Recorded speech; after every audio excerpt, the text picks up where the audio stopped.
El teléfono sonó con un chillido agudo que cortó el silencio de mi departamento. Miré la pantalla. Era un número que no había guardado pero que conocía de memoria. Un fantasma de una vida que intentaba enterrar. Dejé que sonara 2 veces más antes de deslizar para contestar. Poniéndolo en altavoz mientras contemplaba las luces de la Ciudad de México por la ventana. Javier. Graznó una voz. Cargada de una desesperación que no había escuchado desde que éramos niños. Daniel. No dije nada. Solo dejé que el silencio se extendiera. Una forma de castigo con la que él estaba demasiado familiarizado. Javier. Por favor, suplicó. Con la voz quebrada. Tienes que ayudarme. Papá. Me quitó todo. Sofía está exigiendo la pensión alimenticia. Yo. Lo estoy perdiendo todo. Una risa amarga y sin humor se escapó de mis labios. Sonaba extraña. Incluso para mí. ¿Apenas te das cuenta? Esto no es justo. No fue solo mi culpa. Se quejó. Con el viejo y familiar sonido de un niño mimado que nunca tuvo que enfrentar las consecuencias de sus actos. Tomé una respiración lenta y deliberada. Deberías haber pensado en eso antes de acostarte con mi esposa, dije. Mi voz tan fría y afilada como un trozo de vidrio. Deberías haberlo pensado antes de embarazarla y dejar que yo criara a tu hijo. La línea quedó en silencio. Llena solo por su respiración agitada. Casi podía imaginarlo. Aturdido y acorralado. El niño de oro finalmente manchado sin posibilidad de reparación. ¿Y ahora quieres mi ayuda? Continué. Las palabras goteando con años de ira reprimida. Después de que nuestros padres te desheredaran y me dejaran su herencia de $2 millones. Vaya que tienes descaro. Daniel. Colgué antes de que pudiera responder. El silencio que siguió fue un alivio.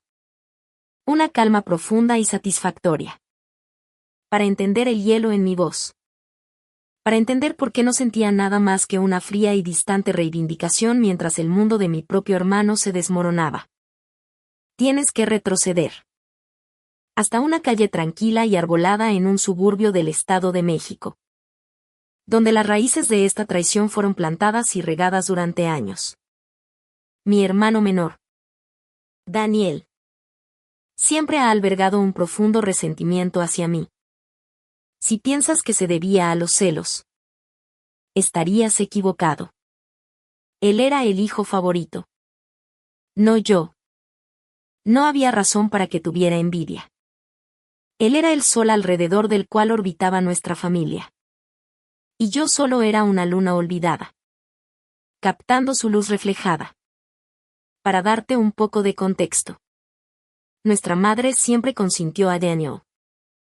Él era el consentido de nuestra familia. La encarnación de todas sus esperanzas. Le cocinaba sus comidas. Platillos especiales si no le gustaba lo que comíamos los demás. Le lavaba la ropa. Doblando sus prendas con una reverencia que nunca mostró con las mías. Incluso me pedía a mí, su hijo mayor, que lo ayudara con sus tareas escolares. Javi. Mi hijo.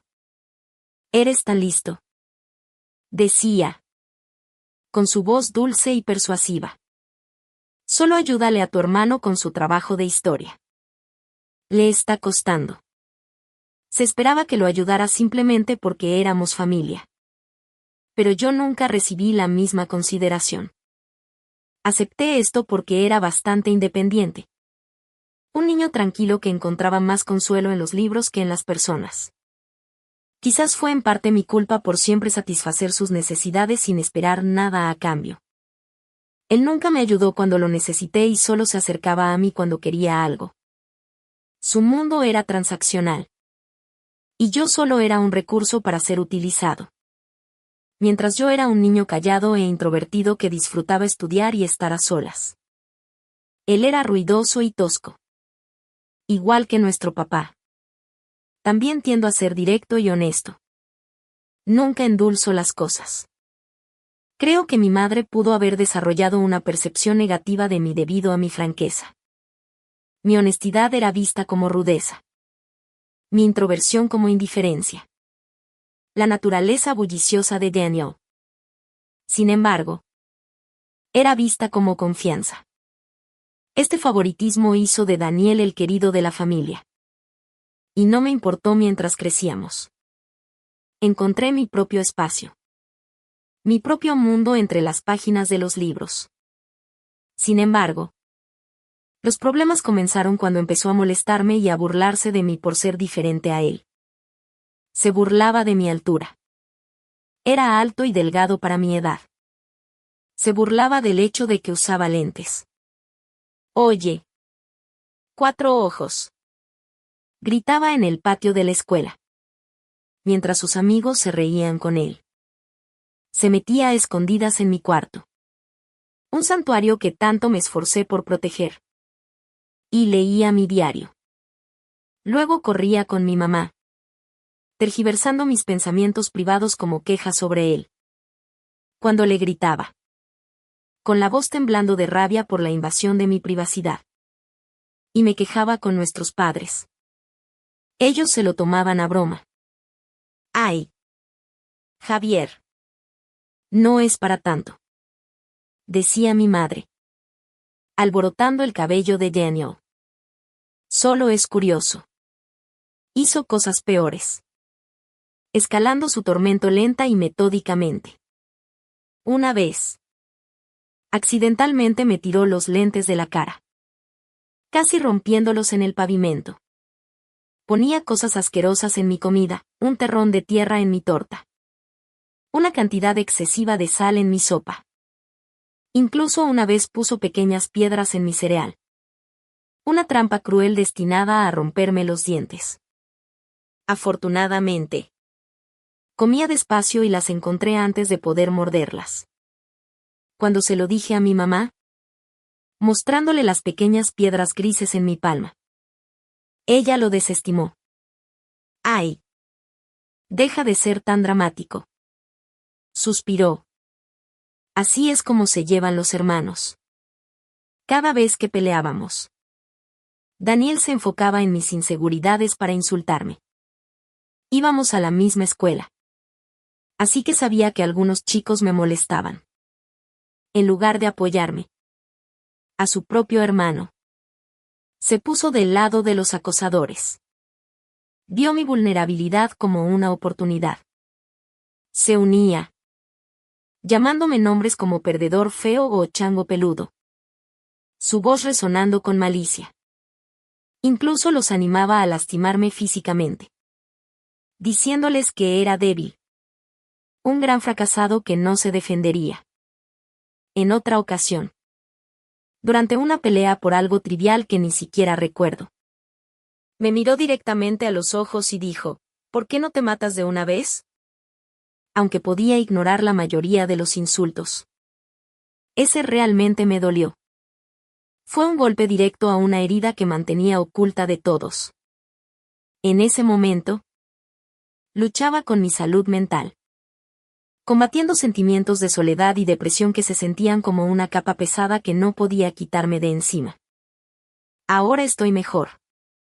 Pero en ese entonces, fue devastador escuchar que mi propio hermano, el que se suponía que era mi familia, me quería muerto. Como papá estaba a menudo en el trabajo. Una figura distante absorbida por su empleo. Mamá era la principal autoridad en casa.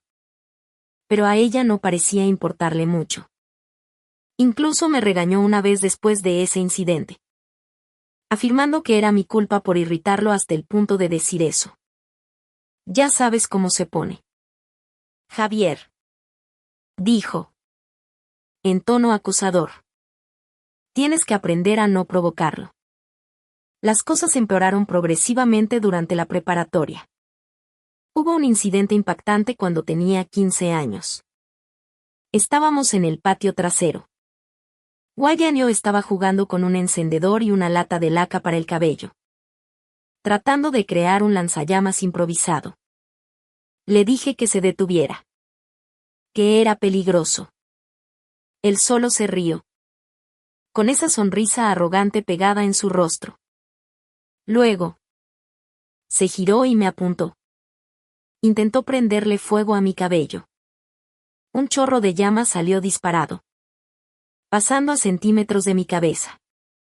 El calor fue intenso y pude oler el aroma acre del cabello quemado donde las puntas se habían chamuscado.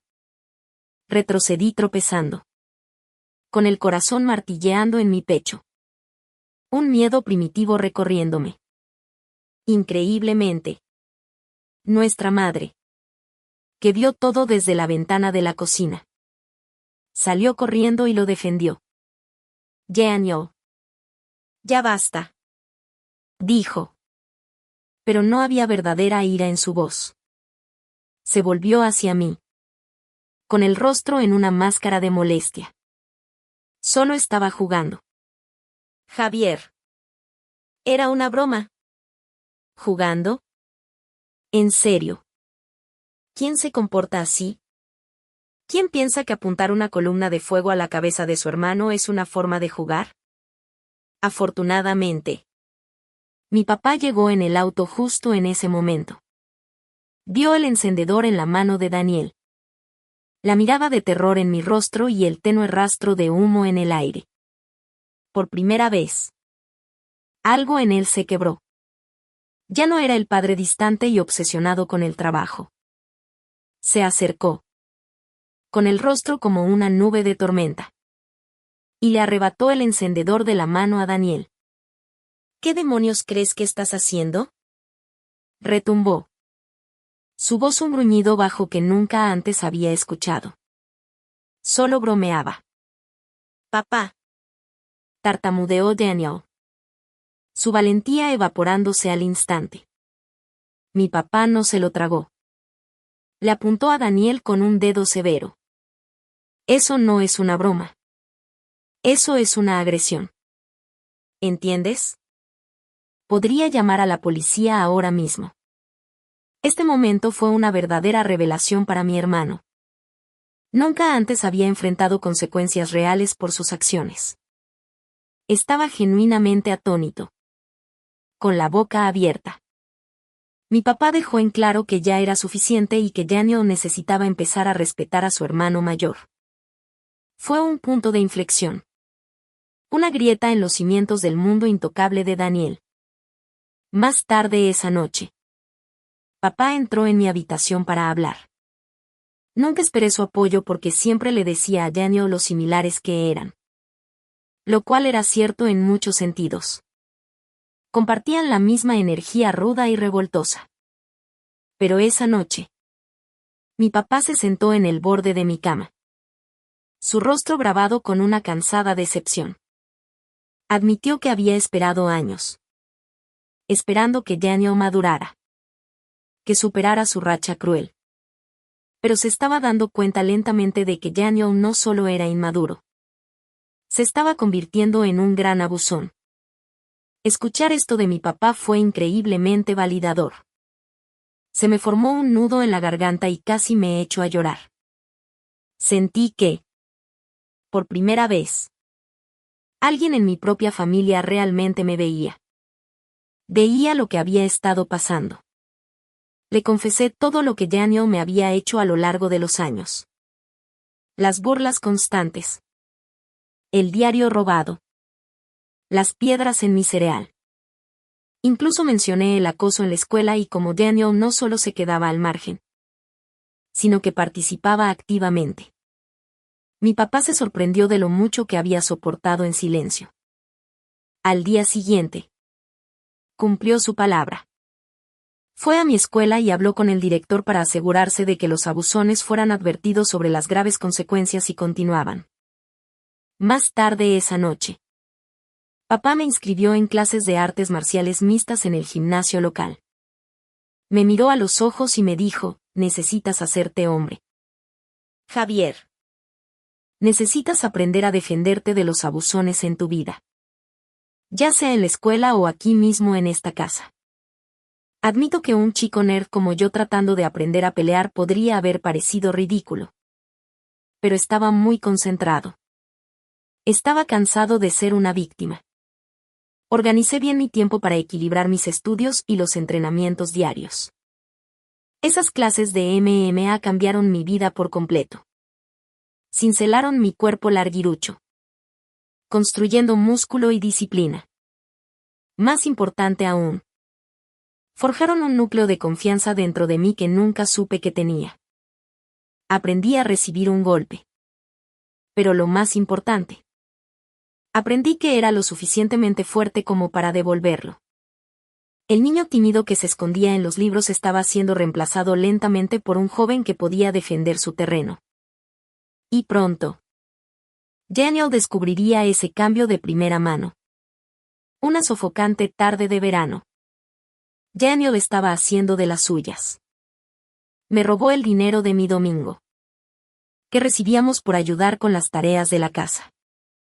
No era mucho, pero lo había estado ahorrando durante un tiempo, escondiendo cuidadosamente los billetes en un libro viejo en mi estante. Estaba ahorrando para un telescopio nuevo. Algo con lo que había soñado durante meses. Daniel se metió a escondidas en mi cuarto y se lo llevó todo. Lo atrapé justo cuando estaba a punto de irse en bicicleta con sus amigos, con una expresión de suficiencia en su rostro. El dinero robado era claramente visible, sobresaliendo de su bolsillo trasero. «Devuélvemelo, Daniel», dije. Mi voz baja y firme. Me paré en su camino, bloqueando su escape. Se rió. Un sonido condescendiente que solía hacerme estremecer. «¿Y qué vas a hacer al respecto, Javier?», se burló. «¿Correr a pedirle ayuda a papá?». Sus amigos se rieron detrás de él. En ese momento, algo dentro de mí se rompió. No fue un estallido fuerte y dramático, sino un chasquido silencioso y decisivo. Todos los años de humillación, de ser el blanco de sus bromas, de tragarme mi ira. Todo se fusionó en un único y enfocado punto de energía. No sé qué me pasó, pero no dudé. Le di un puñetazo en la cara. El crujido de mis nudillos contra su mandíbula fue sorprendentemente fuerte. Estaba tan aturdido que ni siquiera intentó bloquearlo. Se tambaleó hacia atrás, con los ojos muy abiertos por la incredulidad. Y se cayó de su bicicleta. Con calma. Metí la mano en su bolsillo. Recuperé mi dinero y luego, para rematar, lo empujé de nuevo al césped cuando intentó levantarse. Daniel. El tipo duro. El abusón. Comenzó a llorar. No solo sollozos silenciosos, sino berridos fuertes y cómicos. Como un niño pequeño al que se le había caído el helado. Sus amigos solo miraban, con la boca abierta, sin saber cómo reaccionar ante este cambio repentino en el orden mundial. Por supuesto, mi madre salió corriendo de la casa para ver qué era todo ese alboroto. Sus ojos se posaron inmediatamente en Daniel, su niño precioso, llorando en el césped. Cuando se enteró de que yo lo había golpeado, se sorprendió e inmediatamente me reprendió. «Javier, ¿qué te pasa?», me regañó, con las manos en las caderas. «Eres el hermano mayor. Deberías ser un mejor ejemplo para Daniel». Daniel, a través de sus lágrimas de cocodrilo, parecía disfrutar viéndome regañado. Era su carta de triunfo definitiva. Mi madre también se quejó con mi papá sobre mi comportamiento más tarde esa noche, diciendo que necesitaba que me controlaran, que mis clases de MMA me estaban convirtiendo en un vándalo. Mi papá, con semblante sombrío, nos pidió a ambos que nos explicáramos. Estábamos de pie en la sala. Un tribunal improvisado. Le conté cómo Daniel había robado el dinero por el que había trabajado duro y ahorrado. Daniel, tratando de hacerse la víctima, intentó justificarlo diciendo que necesitaba el dinero para una cita y que, como su hermano, debería ayudarlo. Esperaba que se desarrollara nuestro guión familiar habitual. Daniel da una excusa. Mamá lo defiende. Papá se mantiene al margen y a mí me dicen que sea más comprensivo. Pero papá no siguió el guión. Miró a Daniel con una expresión sombría. Tienes suerte de que solo te haya dado un puñetazo por robar, dijo. Su voz plana. Cualquier otra persona habría llamado a la policía. Continuó, con la mirada firme. No tienes derecho a tomar las cosas de otras personas sin su consentimiento. Eso se llama robo. Daniel. No, tomar prestado, ni necesitar ayuda. A Daniel no le gustó nada eso. Hizo un berrinche, gritando y llorando, probablemente esperando que nuestra madre interviniera y se pusiera de su lado como siempre lo hacía. Pero papá se mantuvo firme. Cuando Daniel se dio cuenta de que no iba a ser castigado por haber sido golpeado, que era a mí a quien defendían, gritó, te odio. Los odio a los dos. Y corrió de regreso a su habitación, cerrando la puerta de golpe. Después de ese incidente, Daniel comenzó a distanciarse de mí. Finalmente había entendido que ya no podía abusar de mí. Al menos no físicamente. Sabía que si lo intentaba, yo me defendería. Y que incluso papá había dejado de apoyar sus payasadas. Por primera vez en mucho tiempo. Sentí que éramos iguales. Aunque ya no podía lastimarme físicamente. Recurría a los insultos verbales cuando nuestros padres no estaban cerca. Su comportamiento empeoró con la edad, volviéndose más enojado y de mal genio cada año. Cuando me acercaba a él con una simple pregunta, me ignoraba y se alejaba, murmurando insultos como nerd o perdedor por lo bajo. Si necesitaba comunicarme algo, lo transmitía a través de nuestra madre en lugar de hablarme directamente. Era un juego de poder patético e infantil. Cuando le preguntaba a ella por qué Daniel no podía simplemente hablar conmigo, me instaba a ser más comprensivo. Solo está pasando por una etapa. Javier, decía con un suspiro. Tú eres el maduro. Déjalo pasar. No sabía si era solo la pubertad o un odio genuino. Con el tiempo, lidiar con su constante agresión pasiva se volvió insoportable. Y anhelaba mudarme y alejarme de él para siempre. Le pedí repetidamente a mi madre que mediara una conversación para que resolviéramos nuestros problemas.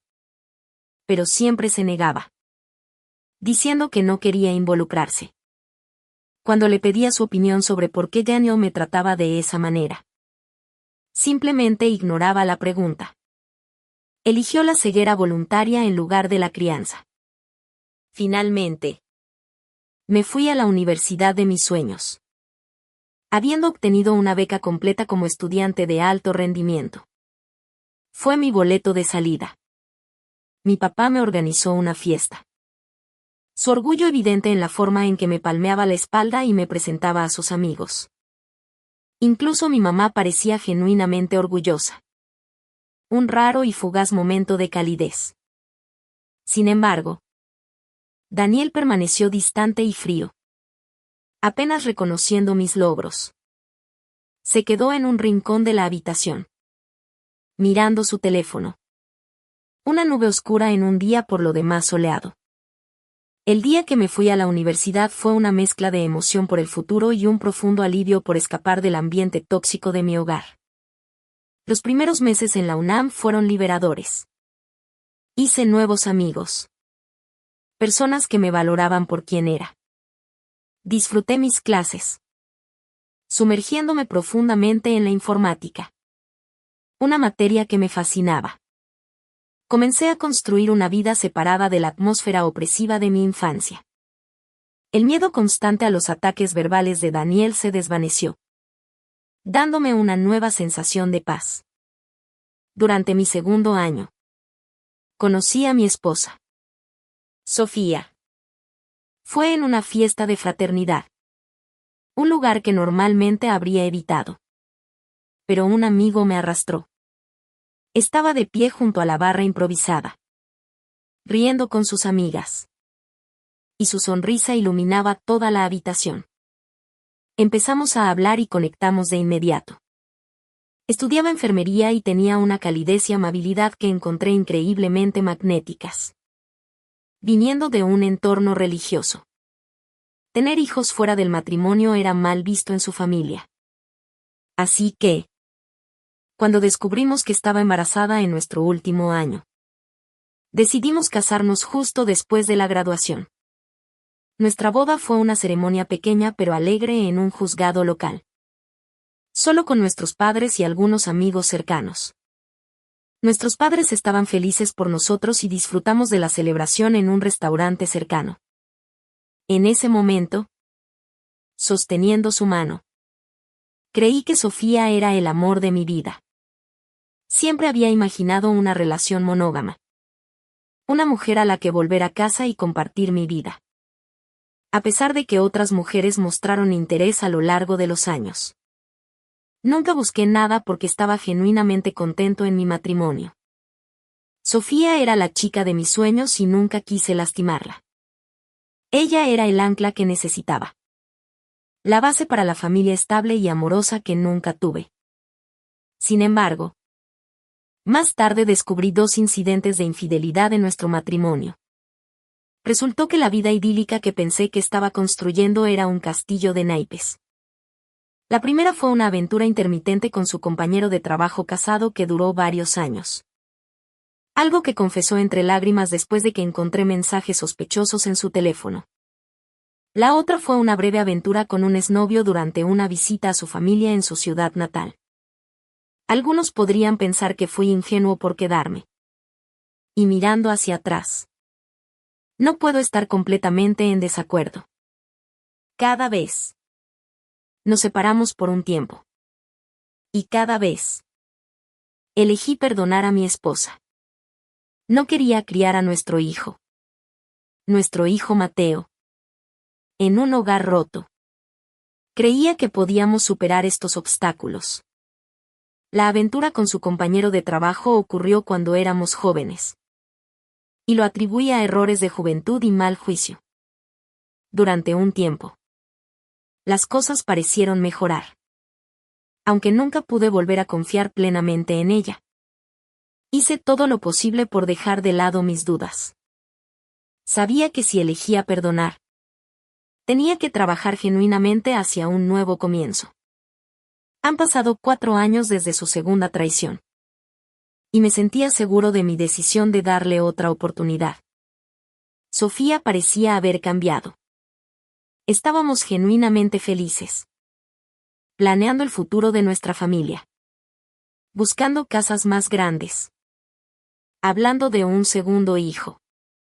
El pasado se sentía como una cicatriz que había sanado. Un recordatorio de un dolor que ya no era fresco. Sin embargo, hace 3 meses, mi mundo se hizo añicos una vez más. Esta vez tan completamente que no habría reconstrucción. Reveló que había estado teniendo otra aventura a largo plazo. Y luego soltó la bomba que lo destruyó todo. Me miró. Con una expresión ilegible. Y sugirió que nuestro hijo, mi Mateo, podría no ser mío. Sus palabras me golpearon como una tonelada de ladrillos. Una mezcla de conmoción, traición e incredulidad me abrumó. Luché por comprender la enormidad de su confesión. Aturdido, logré preguntar por qué. ¿Por qué había guardado un secreto tan importante y cómo pudo haber hecho algo tan devastador? Su reacción fue fría e indiferente. Como si estuviera desapegada del dolor que estaba causando. Sus vagas respuestas me dejaron con más preguntas que respuestas. Fue un momento surrealista y doloroso. Enfrentar la confianza destrozada y la aterradora incertidumbre sobre mi propia familia. Continué presionando a Sofía por la verdad porque sentía que merecía saber quién era el padre del niño que había estado criando desde su nacimiento. Finalmente, después de horas de discusiones dolorosas y circulares, lo admitió. El hombre con el que se había estado acostando. El hombre que podría ser el padre biológico de mi hijo. Era Daniel. Mi hermano. Mis ojos se abrieron de par en par por la conmoción. El nombre quedó suspendido en el aire entre nosotros.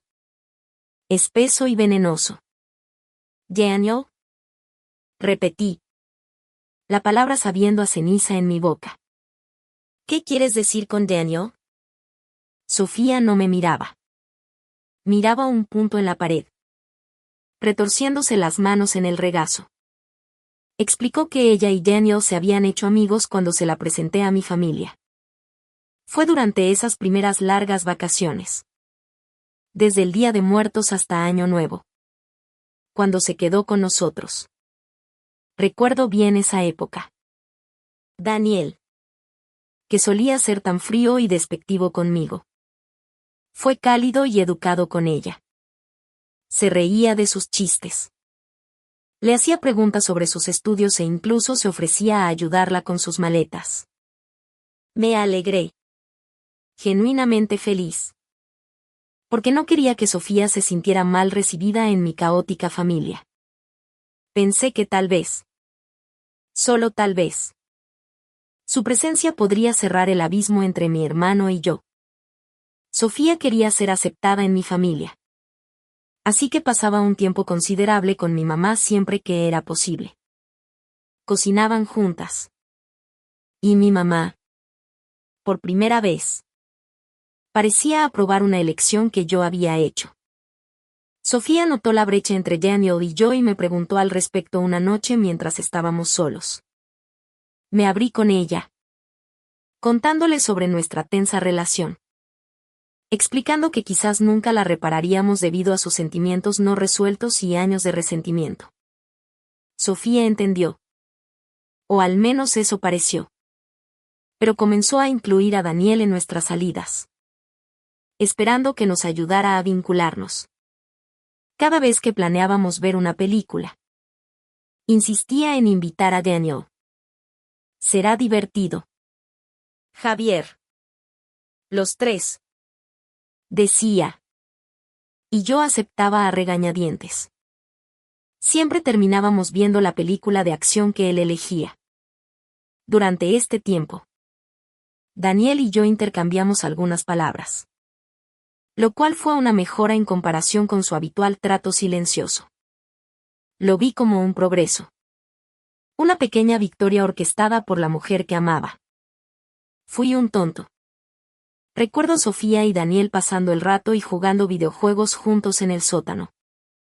Escuchaba sus risas resonando escaleras arriba y sentía una sensación de satisfacción. Nunca le di mucha importancia. Confiaba en ella. Confiaba en que incluso mi hermano roto no cruzaría una línea tan fundamental. Sofía me contó que un día, mientras yo estaba haciendo mandados, Daniel se abrió con ella sobre sus problemas. Estaba pasando por una ruptura reciente y se sentía vulnerable. Tejió una historia de soledad e incomprensión, pintándose a sí mismo como el héroe trágico de su propia historia. Entabló una amistad con ella. Una alianza secreta forjada en mi propia casa. Mencionó que él coqueteaba inofensivamente con ella cuando yo no estaba cerca. Pequeños cumplidos. Un toque persistente en su brazo. Dijo que al principio lo ignoró. Pero que finalmente, las cosas escalaron más allá de su control. La visión de mi esposa y mi hermano acostándose juntos. Probablemente en la casa de mi infancia. Tal vez incluso en mi propia cama. Me hizo sentir físicamente enfermo. Tuve que apoyarme en la encimera de la cocina. Una ola de náuseas me invadió. Sofía confesó que se sintió culpable después y lo dejó. Su historia coincidía con su abrupta decisión de irse a casa justo después de Navidad en lugar de pasar el año nuevo conmigo como habíamos planeado. Recuerdo haber intentado convencerla de que se quedara, confundido por su repentino cambio de opinión. Pero ella fue inflexible en irse. Cuando nos volvimos a encontrar en la universidad después de las vacaciones, ella era la misma persona alegre de siempre. Así que no cuestioné nada. Simplemente supuse que había extrañado su casa. 2 semanas después, descubrimos que estaba embarazada. Sofía admitió que no sabía si el niño era mío o de Daniel. No había forma de probarlo en ese momento sin plantear preguntas imposibles. Así que eligió quedarse conmigo, sabiendo que yo era el hermano más confiable, el responsable, el que proporcionaría una vida estable. Sabía que serías un buen padre, Javier, dijo, como si eso fuera un cumplido. Por eso nos casamos. No por amor puro. No porque estuviéramos formando una familia juntos, sino porque ella estaba cubriendo sus apuestas. Y yo era el seguro. Mi mundo se sentía como si se estuviera derrumbando. El hijo que amaba. El niño pequeño cuyas rodillas raspadas había vendado. Cuyos cuentos para dormir leía cada noche. Mateo podría ni siquiera ser mío. Su risa. Su sonrisa. La forma en que su cabello se rizaba en la nuca. Siempre había visto pedazos de mí en él. Ahora. Me preguntaba si solo había estado proyectando. Viendo lo que quería ver. Mi voz era apenas un susurro. ¿Has estado acostándote con Daniel recientemente? Ella asintió lentamente. El movimiento tan pequeño que casi me lo pierdo. El último clavo en el ataúd de nuestro matrimonio. Reveló que siempre se habían mantenido en contacto. Su química, dijo, era innegable. Se escapaban a hoteles, mintiéndome sobre trabajar horas extras o reunirse con amigos. Admitió que la mitad de sus viajes de negocios, los que yo apoyaba y alentaba, eran en realidad escapadas románticas con él. Durante años, mi vida había sido una elaborada obra de teatro. Y yo era el único que no sabía sus líneas. ¿Por qué? Pregunté. La única palabra que pude articular. ¿Por qué te casaste conmigo si querías a mi hermano? Sofía finalmente me miró. Y había lágrimas en sus ojos. Pero se sentían huecas. Teatrales. No quería ser yo quien rompiera el matrimonio. Dijo en voz baja. Te veía como un padre maravilloso para Mateo. Fuiste tan bueno con él. Con nosotros. Yo solo. Cometí un error. Y no supe cuándo parar. Un error. Llamó a años de engaño calculado un error. Me alegra que me hayas dicho la verdad. Dije. Mi voz inquietantemente tranquila. La tormenta de emociones dentro de mí era tan inmensa que se había convertido en una extraña e inquietante quietud. Pero voy a empacar y me iré ahora. Entonces comenzó a llorar de verdad. Sus hombros temblando. Pidió perdón y parecía esperar que le gritara. Que gritara y arrojara cosas. Estaba preparada para una pelea. En cambio, caminé tranquilamente a nuestro dormitorio y saqué una maleta de la parte superior del armario. Sofía me siguió. Sus súplicas volviéndose más frenéticas. Si me amaras, lucharías por mí. Gritó. Los errores ocurren en todos los matrimonios. Javier. Podemos superar esto. Cuando se dio cuenta de que no iba a hacer nada. Que sus lágrimas no tenían efecto. Cambió de táctica. ¿Qué hay de Mateo? Dijo. Su voz elevándose. Nuestro hijo se verá afectado por un divorcio. Los niños no deberían criarse en hogares rotos. Dejé de empacar y me volví para mirarla. Le recordé que yo podría no ser el padre. Dije. Mis palabras frías y precisas. Eso la hizo llorar más. Y me acusó de ser cruel. Parecía que realmente creía que nada podría hacer que quisiera dejar el matrimonio. Quizás fue en parte mi culpa por dejar pasar las cosas en el pasado. Por perdonar sus traiciones anteriores. Mi capacidad de perdonar se había convertido en una debilidad que ella podía explotar. Aunque la amaba. O al menos la idea de ella. Me di cuenta en ese momento de que mi amor estaba profundamente enredado con la creencia de que teníamos un hijo juntos. Que habíamos construido una familia a partir de nuestros recuerdos universitarios compartidos. Sofía seguía insistiendo en que no era demasiado tarde para arreglar las cosas. Pero me costaba creerle. No me quedaba paciencia. La confianza era la base de nuestra relación. Y ella la había demolido con un mazo. Sus palabras se sentían huecas y manipuladoras. Incluso si la perdonara. Nunca podría olvidar. Nunca podría borrar la imagen de ella con mi hermano. Siempre he creído en perdonar los errores porque todos somos seres humanos imperfectos. Pero esto fue más allá de un error. Fue una traición del más alto orden. Una decisión consciente y a largo plazo de engañarme y faltarme al respeto de la manera más dolorosa imaginable. Cerré mi maleta y caminé hacia la puerta principal. Ella se interpuso en mi camino. Todavía llorando. Todavía suplicando. La rodeé. La dejé llorando en el umbral y me registré en un hotel. La habitación anónima y estéril se sentía más como un hogar que la casa que acababa de dejar. A la mañana siguiente. Impulsado por una noche de insomnio de rabia y dolor. Conduje directamente a la casa de mis padres. Iba a quemarlo todo. Los encontré en la cocina. Disfrutando de una tranquila mañana de domingo. Mi papá leía el periódico y mi mamá tarareaba mientras preparaba café. La pacífica domesticidad de la escena se sentía como una broma cruel. No perdí tiempo en formalidades. Revelé todo sobre la aventura de mi esposa con Daniel. Explicando cómo se habían estado acostando en secreto durante años. Comenzando desde esa primera visita de vacaciones. La conmoción en sus rostros fue innegable. El periódico de mi padre se deslizó de sus manos y mi madre dejó caer una cuchara con un estrépito. Fiel a su naturaleza.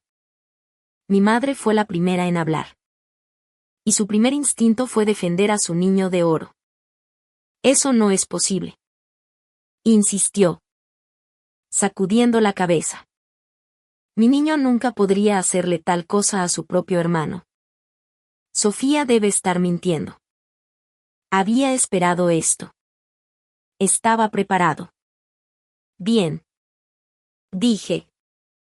Sacando mi teléfono. No tienes que creerme. Escuchemos lo de él. Decidido a exponer la verdad. Les pedí a mis padres que permanecieran en silencio y me dejaran llamar a Daniel frente a ellos. Quédense callados. Les instruí. Mi voz dura. Voy a tomarlo por sorpresa. Necesita creer que es una conversación privada. Mi madre parecía dudar. Pero mi padre asintió sombríamente. Su rostro una máscara de piedra. Marqué el número de Daniel y puse el teléfono en altavoz. Respondió al tercer timbre.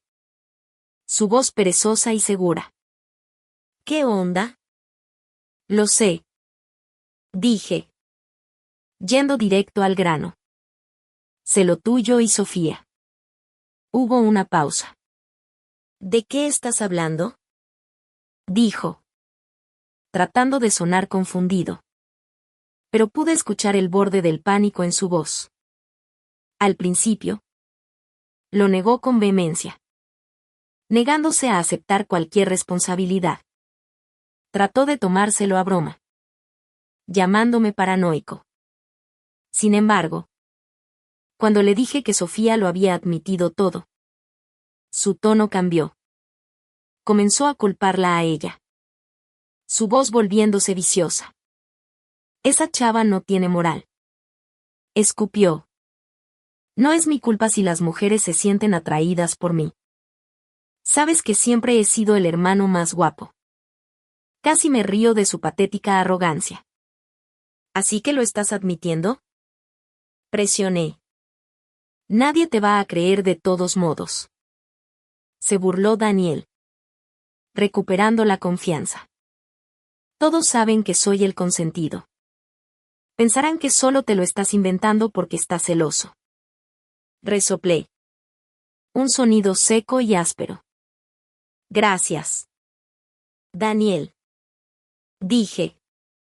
Mi voz goteando sarcasmo. Gracias por confirmar la verdad. Miré a mis padres. El rostro de mi padre estaba blanco de rabia. Mi madre parecía que iba a vomitar. Daniel se quedó callado al otro lado de la línea. La comprensión de lo que acababa de hacer. De quien podría estar escuchando. Finalmente lo golpeó. Espera. ¿Quién está ahí? Farfulló. Tratando de explicarse y salvar su imagen. Javier. ¿Qué hiciste? Pero era demasiado tarde. La verdad estaba dicha. Y era más fea de lo que cualquiera de ellos podría haber imaginado. Mi madre. Todavía en shock. Finalmente encontró su voz. Era un sonido tembloroso y roto. Daniel. ¿Es eso cierto? Preguntó. Sus ojos muy abiertos con una incredulidad horrorizada que lentamente se estaba convirtiendo en ira. Contéstame. ¿Hiciste esto? Daniel tartamudeó un débil intento de justificar sus acciones. Culpó a todos menos a sí mismo. Tratando desesperadamente de echarle la culpa a Sofía. Ella se me insinuó. Mamá. Lo juro. Estaba infeliz con Javier. Siempre quejándose. Solo intentaba ser un amigo y ella se aprovechó de mí. Su voz era un quejido patético. Las excusas de un hombre niño que nunca había sido responsable de nada en su vida. Estaba echando a Sofía debajo del autobús sin pensarlo 2 veces. Pintándola como una depredadora y a él mismo como la víctima inocente. Podía ver el conflicto en el rostro de mi madre. El instinto materno de proteger a su hijo favorito chocaba con la innegable y fea verdad que acababa de escuchar de sus propios labios. El niño que había mimado y defendido. El que creía que no podía hacer nada malo. Ahora estaba expuesto como un mentiroso. Un tramposo y un traidor de la peor calaña. Por primera vez. Vi un destello de algo más que adoración ciega en sus ojos cuando pensaba en Daniel. Era una mezcla de decepción y una ira terrible que comenzaba a nacer. En ese momento cargado de tensión. Sentí una extraña sensación de reivindicación. No era triunfo. No exactamente. Era una afirmación hueca y silenciosa. Durante años. Había soportado el tormento de Daniel en silencio. Mi dolor desestimado e invalidado por las mismas personas que se suponía debían protegerme. Ahora. La verdad estaba dicha. Cruda e innegable. Y los papeles se habían invertido. Era Daniel quien estaba expuesto. Su imagen cuidadosamente construida del encantador niño de oro destrozada. Sus acciones al descubierto para que todos las vieran. Mientras las palabras de Daniel flaqueaban. Sus mentiras se enredaban cada vez más. Mi padre. Generalmente tan reservado en sus expresiones. No pudo contener su decepción. Su rostro era una máscara estruendosa de furia. Extendió la mano. Con los ojos fijos en mi teléfono. Dámelo. Dijo. Su voz una orden baja. Le pasé el teléfono. Lo sostuvo junto a su boca. Con los nudillos blancos. Daniel. Comenzó mi padre. Su voz cargada con un peso de decepción que era más aplastante que cualquier grito podría ser. Daniel se quedó en silencio al otro lado. Lo que has hecho no es solo una traición a tu hermano. Continuó mi papá. Sus palabras lentas y medidas. Cada una un martillazo. Es una traición a toda esta familia. Te acostaste con la esposa de tu hermano. Continuaste la aventura incluso después de que se casaran. Después de que tuvieran un hijo.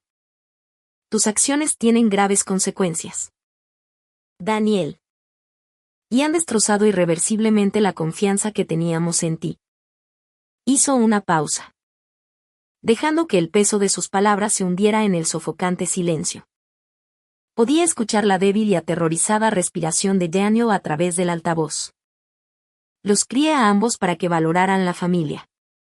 La lealtad y la decencia humana básica. Lo que has demostrado hoy desafía todo lo que he intentado enseñarles.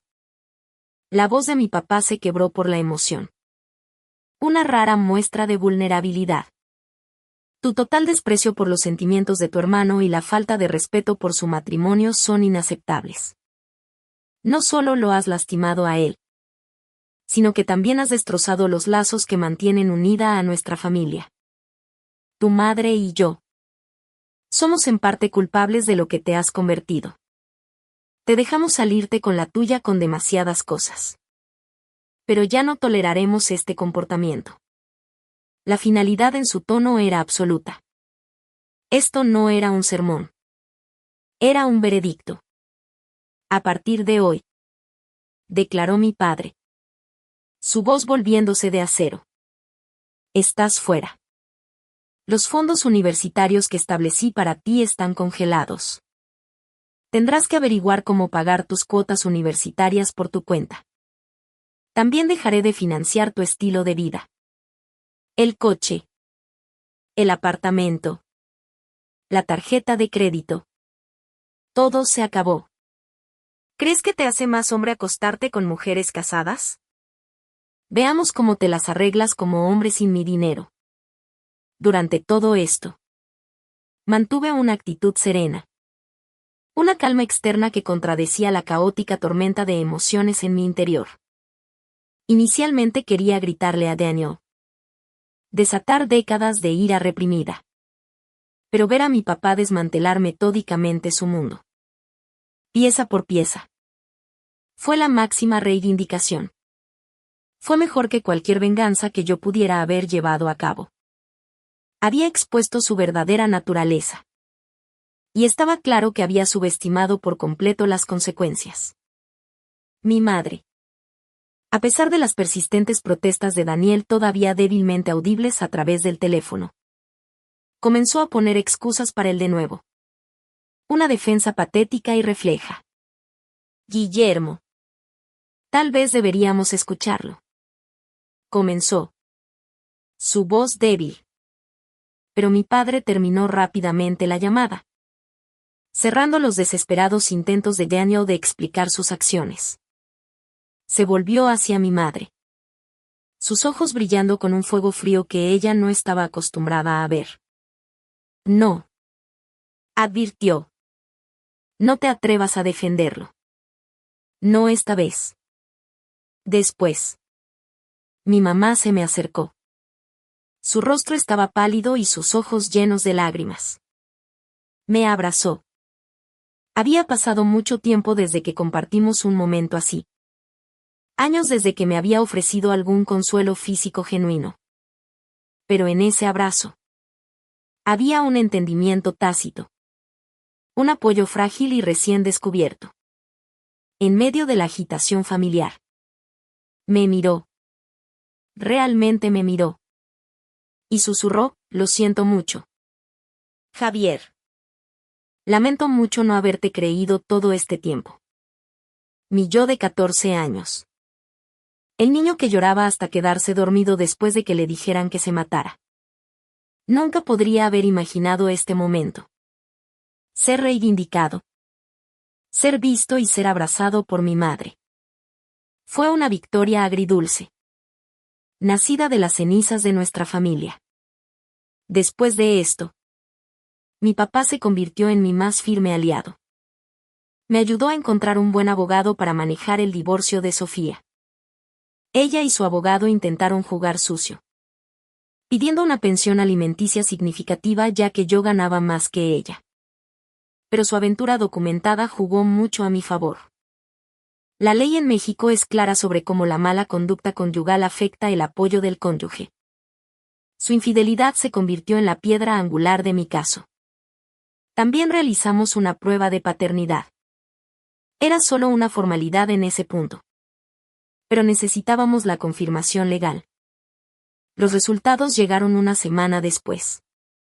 Se confirmó que Daniel era, de hecho, el padre biológico del niño al que había llamado hijo durante 5 años. La noticia fue increíblemente dolorosa. Incluso peor que descubrir la infidelidad de Sofía. Este era un hecho concreto y científico que no podía ignorar o explicar. Estaba furioso. El hijo que había amado y criado. El centro de mi universo. No era mío. Era un símbolo viviente de la traición definitiva de mi hermano y del engaño de mi esposa. Durante unos días, dejé que el dolor me consumiera. No fui a trabajar. No contesté mi teléfono. Simplemente me senté en mi estéril habitación de hotel, mirando las paredes, dejando que las olas de dolor me inundaran. Sin embargo, decidí mantenerme fuerte. No dejaría que me quebraran. Había sobrevivido al acoso de Daniel y a la negligencia de mi madre. Sobreviviría a esto también. Sofía me rogó que siguiera visitando a Mateo. Argumentó que no debería ser castigado por la situación. Que todavía me veía como su padre. Pero no pude. No podía soportar verlo. Cada vez que miraba su rostro, recordaría a Daniel. Veía los ojos de mi hermano. Su sonrisa. Sus gestos. Era un recordatorio constante y agonizante de la traición. Lo odiaba. Sabía que no era culpa del niño. Pero el dolor era demasiado reciente. Verlo sería como hurgar en una herida que nunca sanaría. Le dije que necesitaba espacio. Tal vez para siempre. Después de que se finalizó mi divorcio, sentí una sensación de libertad que me invadió. Me mudé a mi propio apartamento de soltero en el centro de la ciudad. Un moderno apartamento con vista al horizonte de la ciudad. Se sentía surrealista vivir solo. Me había casado tan joven y nunca tuve la oportunidad de experimentar la verdadera independencia. Pero mi naturaleza naturalmente independiente me permitió adaptarme rápidamente a mi nuevo estilo de vida. Y descubrí que lo disfrutaba a fondo. Redescubrí viejos pasatiempos. Pasé los fines de semana de excursión y me reconecté con amigos de la universidad. Estaba reconstruyendo mi vida lenta y minuciosamente desde cero. Hace 2 semanas. Mi papá llamó para decirme que estaba cambiando oficialmente su testamento. Era un hombre de palabra. No quería dejarle nada a Daniel. Mi papá es increíblemente terco. Y una vez que decidió sacar a Daniel de su vida, se mantuvo firme. Daniel había intentado contactar a nuestros padres, enviando mensajes de texto suplicantes y dejando mensajes de voz desesperados. Incluso apareció en su puerta, pidiendo perdón. Pero se negaron a dejarlo entrar. Incluso mi madre, que generalmente cedía a los berrinches de Daniel, parecía haber terminado con él. Aunque debe haber sido lo más difícil que ha tenido que hacer. Apoyó la decisión de mi padre. Daniel nunca me envió un mensaje de texto para disculparse por lo que había hecho. Ni una sola palabra de remordimiento. Demostró que no se arrepentía de sus acciones. Solo se arrepentía de las consecuencias. Solo estaba molesto por haber sido excluido del dinero de nuestros padres. Papá me dijo que planeaba dejarme todo a mí, asegurándose de que Daniel no pudiera impugnarlo más tarde. Había contratado a un abogado para hacer el testamento a prueba de balas. Le dejaría a Daniel solo $1. Un gesto final y simbólico de su desheredación. Mis ojos se abrieron de par en par cuando mi papá enumeró sus bienes. Había trabajado duro toda su vida, invirtiendo sabiamente, incluyendo sus activos, fondo de jubilación y seguro de vida. El total ascendía a casi $2 millones. La única condición en su testamento era que si mi papá fallecía antes que mi mamá, ella continuaría viviendo en su casa, aunque la propiedad se transferiría a mí. No me importaba esto en absoluto. De hecho, quería cuidar de mi mamá en sus últimos días. A pesar de todo, ella seguía siendo mi madre. De alguna manera. Daniel se enteró de esto. No pudo contactar a nuestros padres, que ahora bloqueaban sus llamadas. Así que ayer me llamó. Fue la llamada que inició esta historia. Su último y desesperado intento de hacer las paces. No porque lo sintiera, sino porque estaba en la ruina. Explicó cómo estaba luchando con la universidad. Cómo las facturas se acumulaban ahora que el apoyo de papá había desaparecido. Me dijo que después de que Sofía descubrió la paternidad del niño, lo había estado molestando por la pensión alimenticia, enviándole cartas de su abogado. Estaba legalmente obligado a mantener al hijo que nunca quiso. La ironía era lo suficientemente espesa como para ahogarse. Dijo que no tenía dinero y que estaba buscando trabajos de medio tiempo. Pero no podía encontrar nada que pagara lo suficiente para cubrir su matrícula y sus nuevas e inoportunas responsabilidades. Me rogó que hablara con nuestra familia, que los convenciera de darle una segunda oportunidad. Podemos empezar de nuevo. Javier, suplicó. Su voz delgada y débil. Somos hermanos. Eres el único que puede arreglar esto. Realmente necesito tu ayuda. Me reí en su cara. Fue la llamada que describí al principio, en la que le dije que debería haber pensado en las consecuencias antes de arruinar mi vida. Le recordé que él fue quien eligió este camino. Había hecho su cama con mi esposa. Y ahora tenía que acostarse en ella. Daniel argumentó que estaba siendo injusto. Que Sofía también tenía la culpa. Estoy de acuerdo. Le dije. Mi voz desprovista de emoción. Ella lo es. Y me divorcié de ella. La saqué de mi vida. Al igual que te estoy sacando a ti de la mía. La convertí en tu responsabilidad. Así que no te atrevas a llamarme para quejarte de ella o del niño. Estas son las consecuencias de tus propias acciones. Daniel. Tuyas y de ella. No mías. Daniel comenzó a levantar la voz. La vieja ira de niño mimado estallando. Siempre has sido así. Tan santurrón. Pero lo interrumpí, cortándolo a mitad de la frase. Escúchame. Dije. Mi voz bajando a un nivel peligrosamente bajo. Necesitas entender algo. Las reglas han cambiado. Ya no eres el hijo favorito en esta familia. Eres la oveja negra. Eres el hombre que se acostó con la esposa de su propio hermano y destruyó nuestra familia. Eso es lo que eres ahora. En ese momento, Daniel comenzó a llorar. El sonido fue discordante. Un sollozo gutural y a pleno pulmón que resonó a través del teléfono. Me contó como todos, incluidos nuestros abuelos, tías y tíos, se habían vuelto en su contra. El rumor familiar había estado trabajando horas extras. Y su traición era de conocimiento común. Si bien esto era cierto, ya no era mi problema. Su exilio social era un problema de su propia creación. Hemos terminado. Le dije. Las palabras sabiendo a libertad. No me llames nunca más. Ya no te considero mi hermano. Colgué. Desde entonces, he repetido esa conversación en mi mente. A pesar de mi odio por mi hermano. Nunca lo había escuchado llorar así. Al menos no con genuina desesperación. No desde que éramos niños pequeños.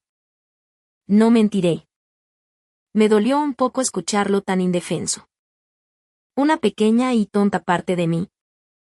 La parte que todavía recordaba construir fuertes en la sala y atrapar luciérnagas en el patio trasero. Sintió una punzada de algo que podría haber sido lástima.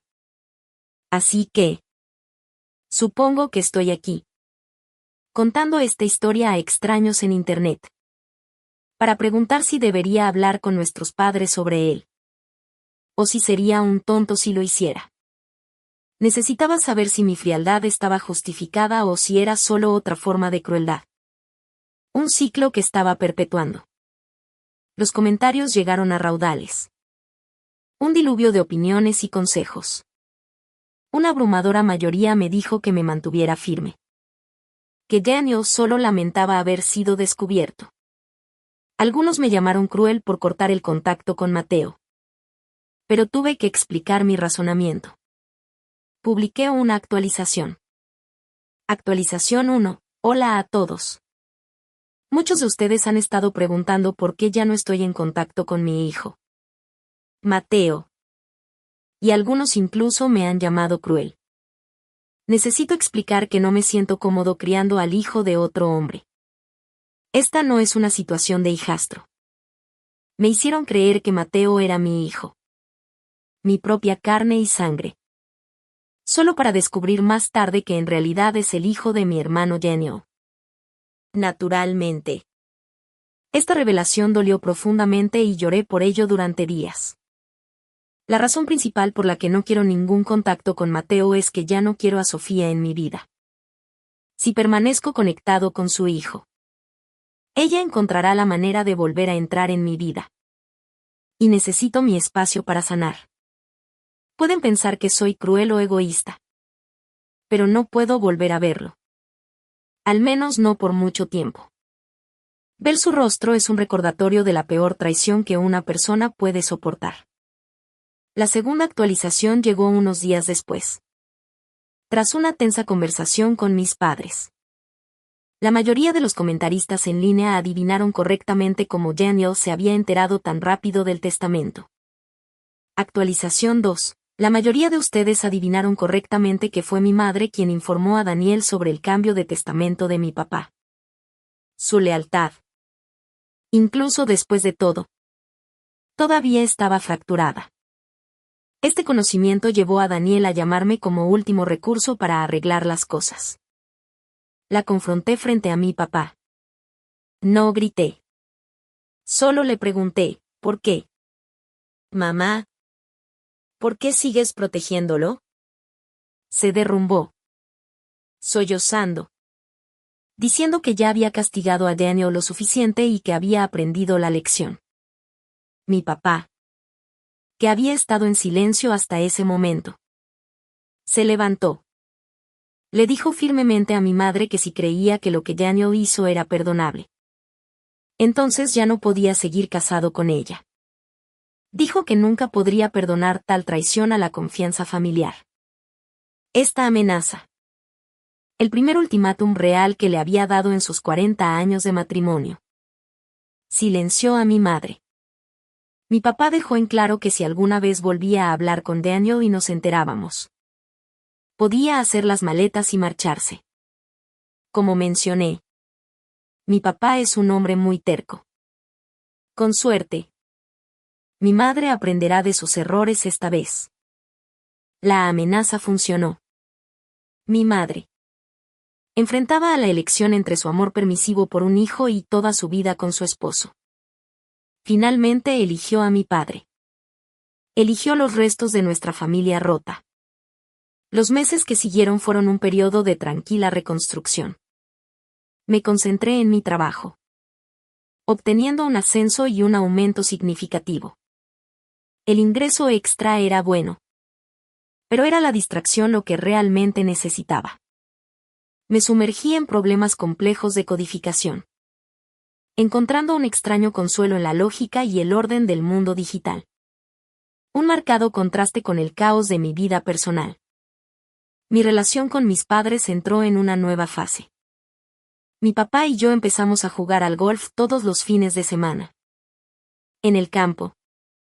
En medio de la tranquila concentración del juego.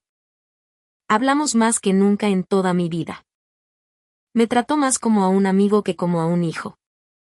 Compartiendo historias de su juventud. Pidiéndome mi opinión sobre inversiones y escuchando mis propias luchas con una nueva empatía. Se sentía como si estuviéramos recuperando el tiempo perdido. Mi madre era más complicada. Estaba callada. Casi retraída. Navegando por su propio dolor y culpa. Claramente extrañaba a Daniel. Su niño de oro. Pero respetó los deseos de mi padre y se mantuvo alejada de él. La casa se sentía más tranquila sin la tensión constante de sus lealtades divididas. Comenzó a centrarse más en mí. Preguntándome por mi día. Cocinando mis comidas favoritas cuando iba a cenar. Fue un intento tenso e incómodo de reparar toda una vida de negligencia. Pero fue un intento al fin y al cabo. Lo acepté con cautela. Manteniendo mi corazón protegido. Lo último que supe de Daniel fue por mi primo. Que se lo había encontrado en una gasolinera. Mi primo dijo que Daniel se veía mal. Había estado pidiendo dinero a todos en la familia extendida. Pero el pozo se había secado. Nadie quería asociarse con él. Finalmente, tuvo que abandonar la universidad porque no podía pagar las cuotas. Él y Sofía vivían juntos en un apartamento estrecho y ruinoso al otro lado de la ciudad. Había encontrado un trabajo de medio tiempo como mecánico. Sus manos ahora cubiertas de grasa en lugar de sostener libros de texto. Aparentemente, estaban criando a Mateo juntos. De una manera retorcida. Era algo bueno. Un niño merecía ser criado por sus padres. Incluso si esos padres eran dos de las personas más destructivas que había conocido. Nunca hablé de Daniel con mis padres. Y ellos tampoco lo mencionaron. Su nombre se convirtió en una palabra prohibida en nuestra casa. Un fantasma que rondaba los espacios vacíos. Para todos los que preguntan. Estoy bastante bien. Como mencioné. Me ascendieron en mi trabajo hace 2 meses. Por lo que mi salario ha mejorado significativamente. No he estado saliendo con nadie. Ya que siento que todavía necesito tiempo y espacio para sanar. La herida fue profunda. Y sabía que tratar de llenar el vacío con alguien nuevo sería un mal servicio para ellos y para mí. Empecé a ir a terapia. Algo que nunca antes habría considerado. Mi terapeuta. Una mujer amable y sensata llamada doctora Anja Sarma. Me ayudó a desempacar las complejas capas de mi trauma infantil y el dolor de mi matrimonio. Hablamos del favoritismo de mi madre. La crueldad de Daniel y mis propios patrones de buscar validación en personas incapaces de darla. Fue un trabajo difícil y doloroso. Pero lentamente. Pude sentir que el hielo alrededor de mi corazón comenzaba a derretirse. Pensé que ese era el final de la historia. Pensé que finalmente podría cerrar ese capítulo de mi vida. Estaba equivocado. El pasado aún no había terminado conmigo. Una noche. Unos 5 meses después de mi última actualización. Recibí otra llamada de un número desconocido. Casi la ignoro. Pero algo me impulsó a contestar.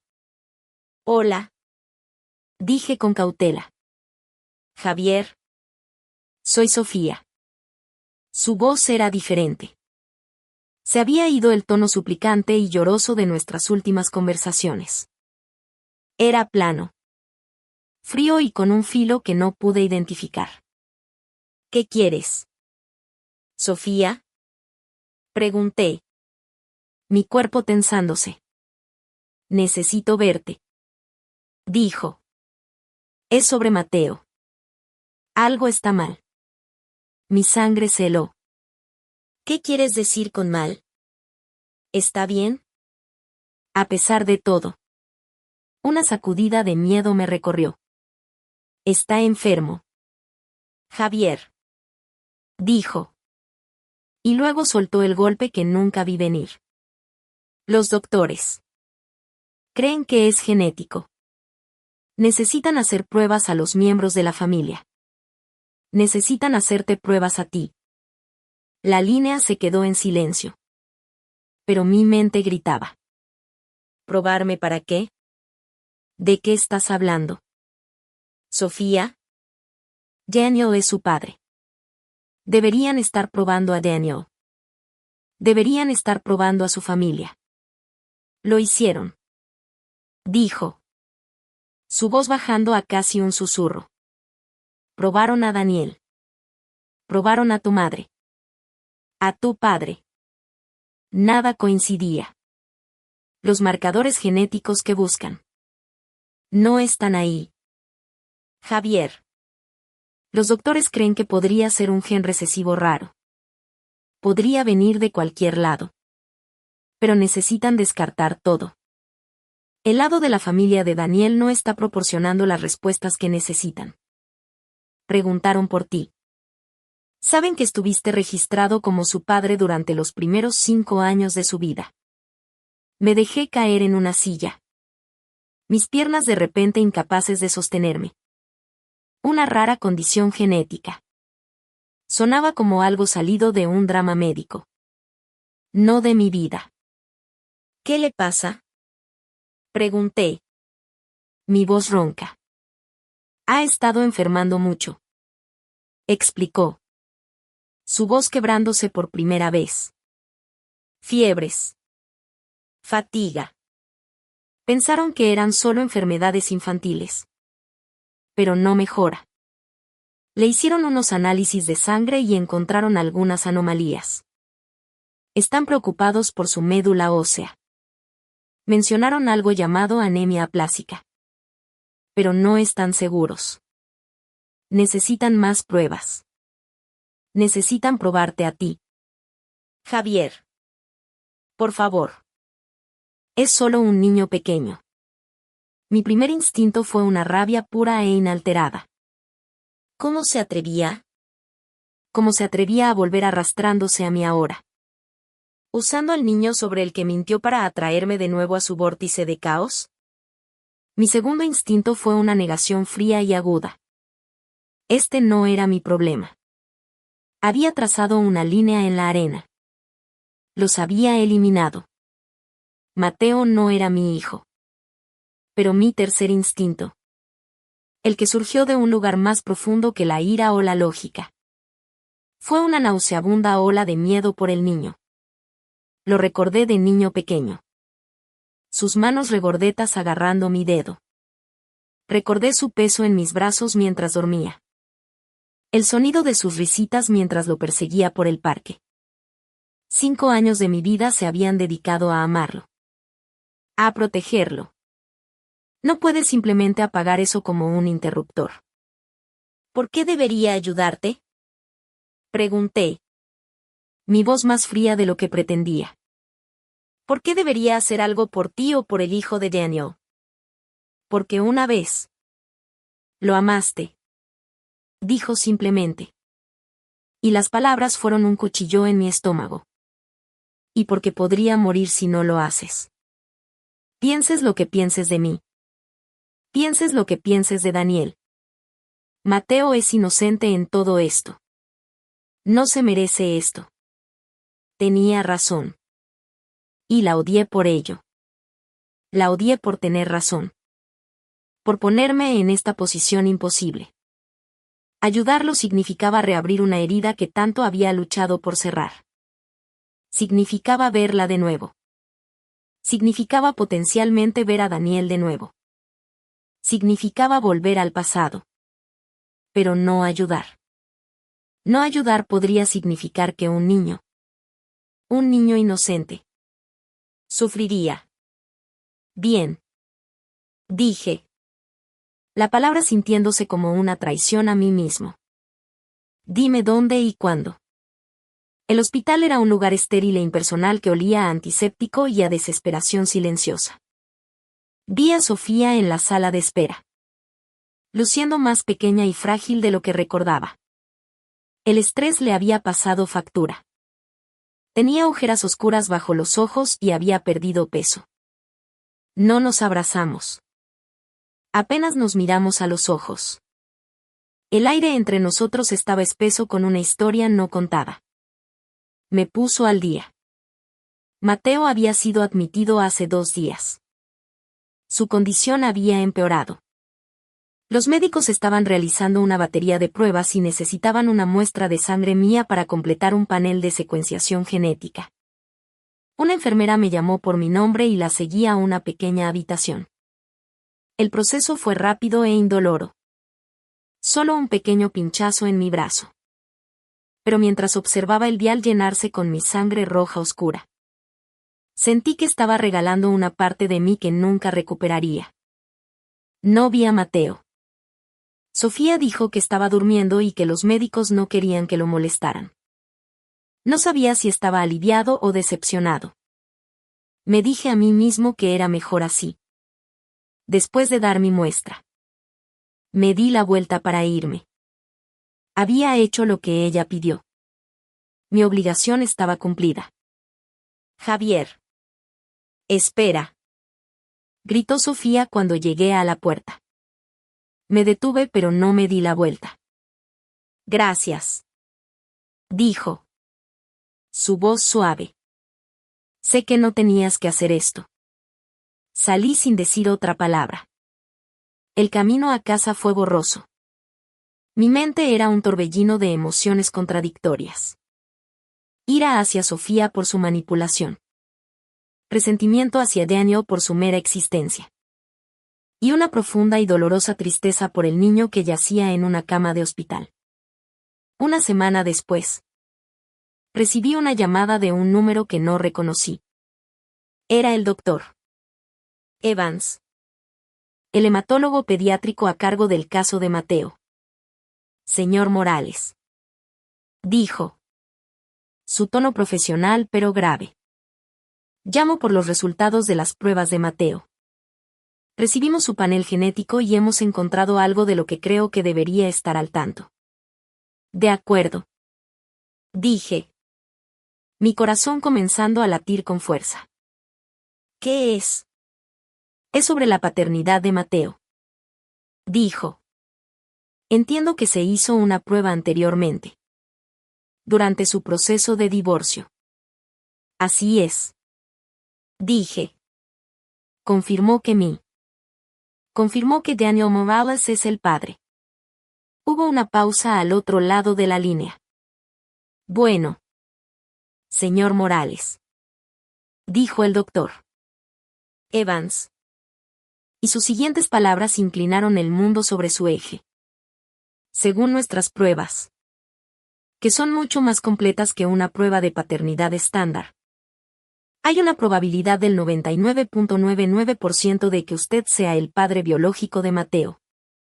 Daniel Morales no lo es. No podía respirar. El teléfono se me escapó de las manos, cayendo con estrépito sobre mi piso de madera. Caí de rodillas. La voz del médico todavía un sonido débil y metálico proveniente del receptor desechado. No era posible. La prueba. El divorcio. La confesión de Sofía. Todo era una mentira. Pero, ¿qué parte? Busqué a tientas el teléfono, presionándolo de nuevo contra mi oreja. ¿Qué dijo? Susurré. Usted es su padre. Señor Morales. Repitió el doctor Evans. Su voz suave ahora, como si entendiera la magnitud de lo que estaba diciendo. Y eso no es todo. Mateo ha heredado el marcador genético de la anemia aplásica de usted. Parece que usted es portador del gen recesivo. Pero es asintomático. Sofía también es portadora. La combinación de sus genes es lo que causó la enfermedad de Mateo. Las piezas del rompecabezas comenzaron a encajar, formando una imagen que era más monstruosa de lo que jamás podría haber concebido. La prueba de paternidad original. ¿Por qué había estado equivocada?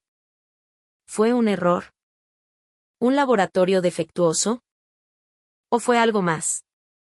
Mi mente retrocedió a la confesión de Sofía. Su historia había sido tan detallada, tan convincente.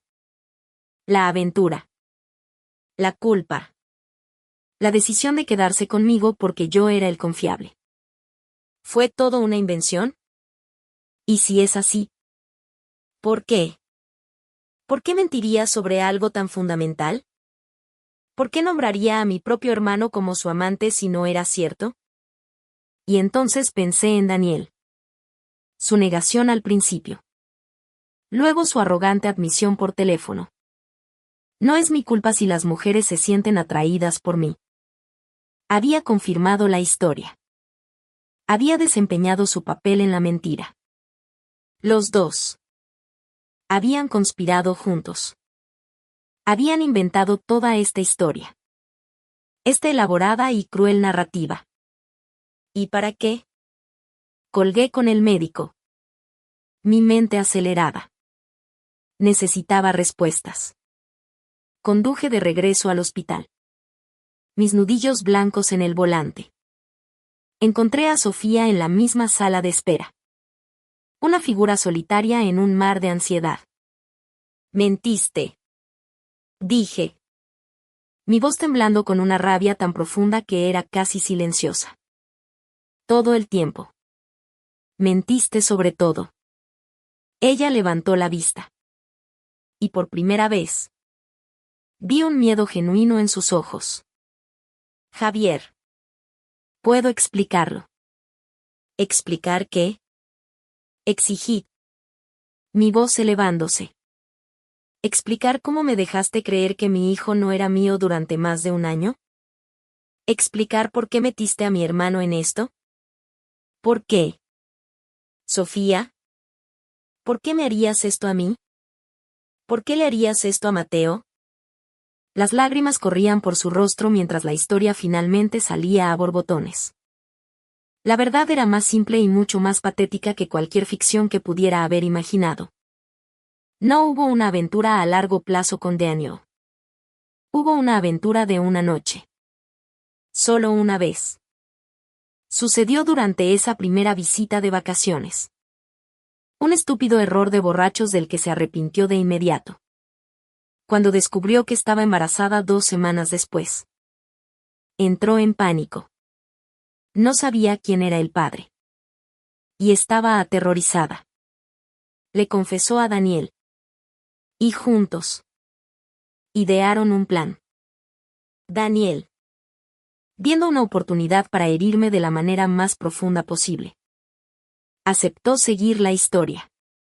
Si el bebé resultaba ser suyo, podría restregármelo en la cara.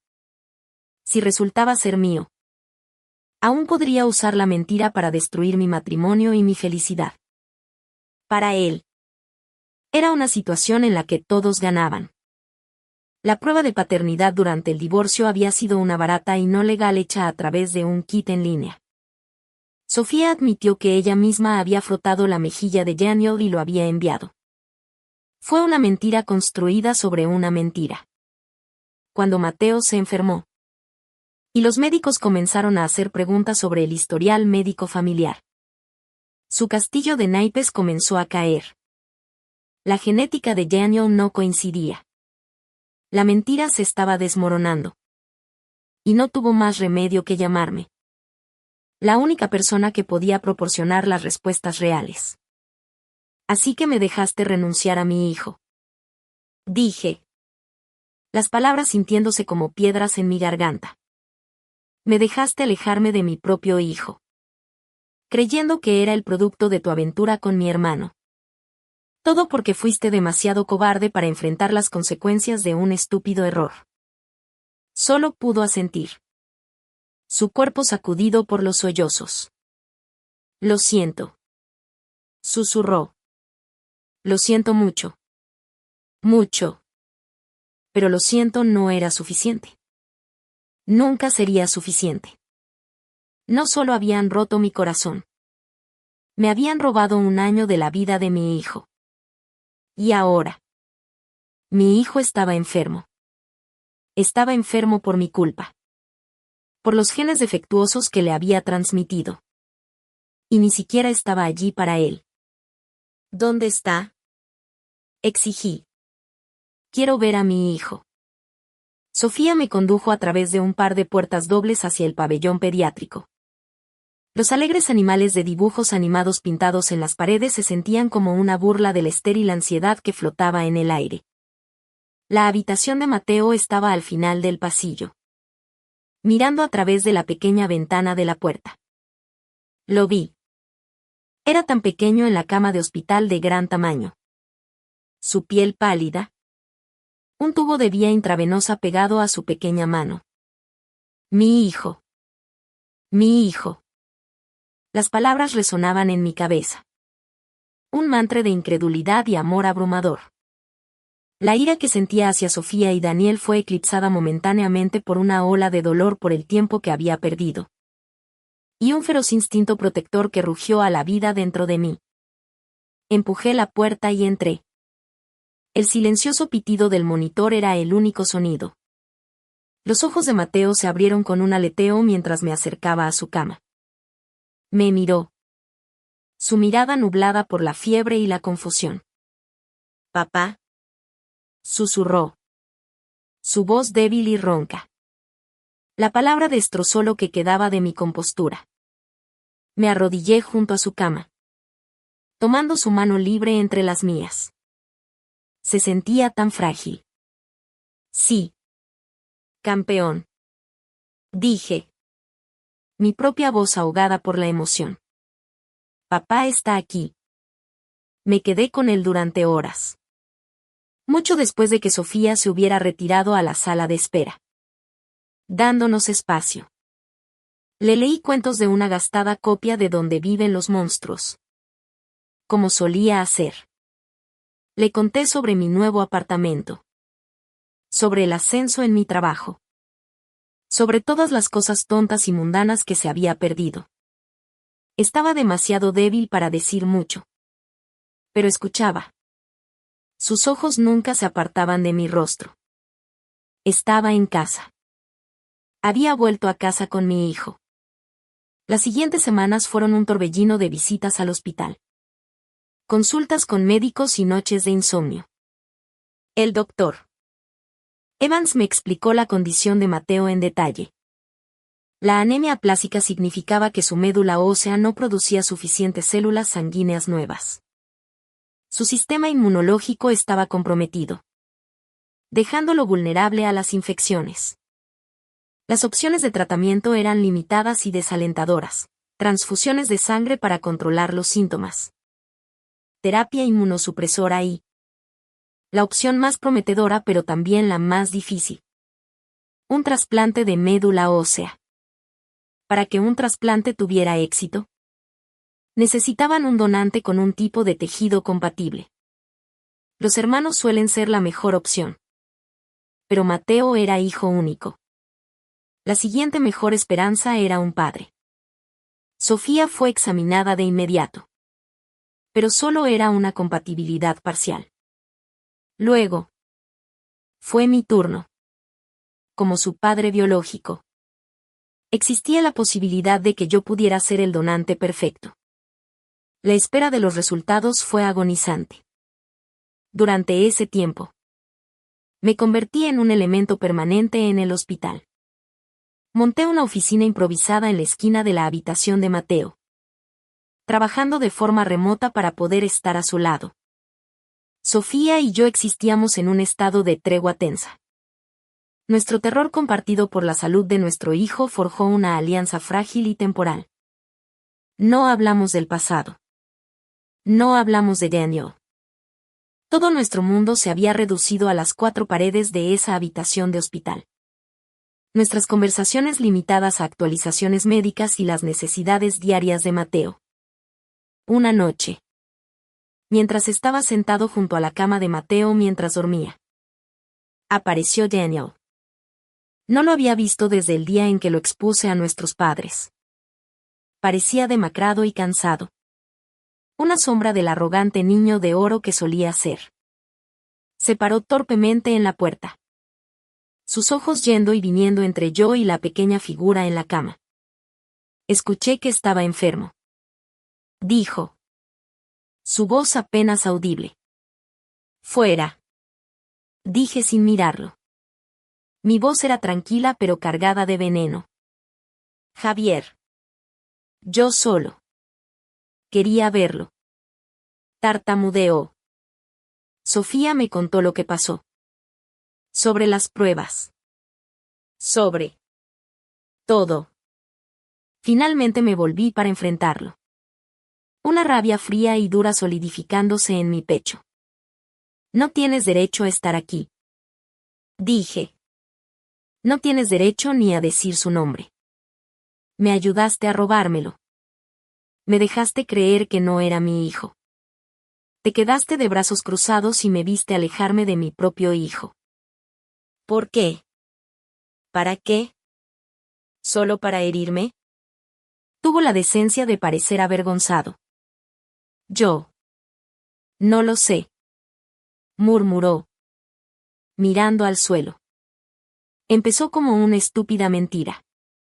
Y simplemente. Se salió de control. Estaba enojado contigo. Con papá. Quería verte fracasar. Fui un cobarde. Eres menos que un cobarde. Escupí. Eres un parásito. Te alimentas de la miseria de otras personas porque eres demasiado patético para crear tu propia felicidad. Se estremeció como si lo hubiera abofeteado. Lo siento. Susurró. Javier. Lo siento mucho. Tu pena no me sirve de nada. Dije. Dándole la espalda. Ahora sal de esta habitación antes de que haga que la seguridad te saque. Se demoró un momento más. Luego se dio la vuelta y se fue. Escuché un sollozo ahogado justo antes de que la puerta se cerrara. No sentí nada. Su dolor no significaba absolutamente nada para mí. Al día siguiente. El doctor Evans me llamó a su oficina. Tenemos los resultados de su prueba de compatibilidad. Dijo. Su expresión cautelosamente optimista. Javier. Eres una compatibilidad perfecta. El alivio me invadió con tanta intensidad que mis rodillas se debilitaron. Era una compatibilidad perfecta. Podía salvar a mi hijo. El procedimiento de trasplante fue programado para la semana siguiente. Era un proceso complejo y arriesgado. Primero, usarían quimioterapia para destruir por completo la médula ósea defectuosa existente de Mateo, dejando su sistema inmunológico indefenso. Luego, recolectarían células madre de mi médula ósea y se las trasplantarían. La esperanza era que mis células sanas migraran a sus huesos y comenzaran a producir nuevas células sanguíneas sanas. La noche antes del procedimiento. Me senté con Mateo, sosteniendo su mano. Tenía miedo. Yo tenía miedo. ¿Va a doler? ¿Papá? Preguntó. Su voz pequeña. Te darán medicina para que no sientas nada. Le prometí. Acariciando su cabello. Y cuando te despiertes, vas a empezar a mejorar. Voy a darte algunas de mis células súper fuertes. Y van a luchar contra todas las cosas malas. Vas a estar bien. Estaba diciendo las palabras tanto para mí como para él. Mi parte del procedimiento fue relativamente simple. Aunque dolorosa. Me pusieron bajo anestesia general y usaron agujas grandes para extraer médula de mis huesos de la cadera. Cuando desperté, estaba adolorido y aturdido. Pero mi único pensamiento era en Mateo. El periodo de espera después del trasplante fue la parte más difícil de mi vida. Durante 2 semanas. Mateo estuvo aislado. Su cuerpo luchando por aceptar las nuevas células. Observamos sus recuentos sanguíneos con la respiración contenida, rezando por cualquier signo de mejora. Fue un proceso lento y agotador. Hubo días buenos y días malos. Días llenos de esperanza y días llenos de un miedo aterrador. Durante este tiempo, mis padres fueron una fuente constante de apoyo. Mi papá visitaba todos los días, trayéndome comida y sentándose conmigo durante horas en silenciosa compañía. Mi madre, consumida por la culpa por su papel en la destrucción de la familia, se dedicó a ayudar en todo lo que pudo.